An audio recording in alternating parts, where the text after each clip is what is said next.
trên đông càng hô là toan toan. Bonjour les AMG, c'est Christophe du Jura. Est-ce qu'on a encore le droit de dire dans ce pays que quand les marchés sont rassurés, nous ça nous rassure pas?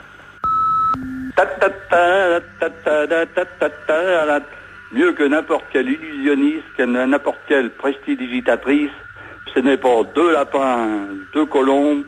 Madame Europe va vous sortir de son chapeau 750 milliards d'euros. Allez, bonne crise à tous. Salut.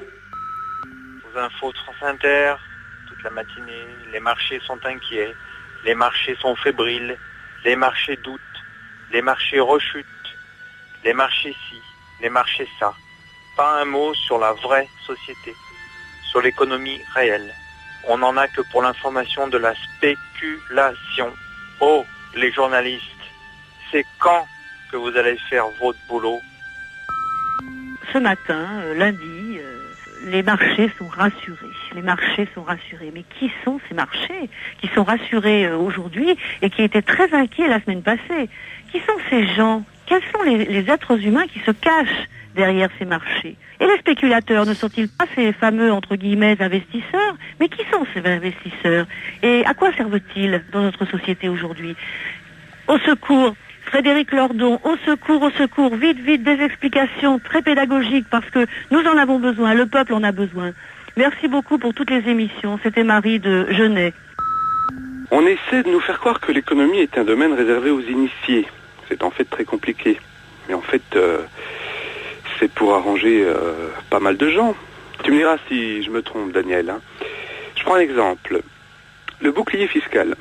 L'État, le Trésor public, restitue un chèque de 300 000 euros, par exemple, à une famille.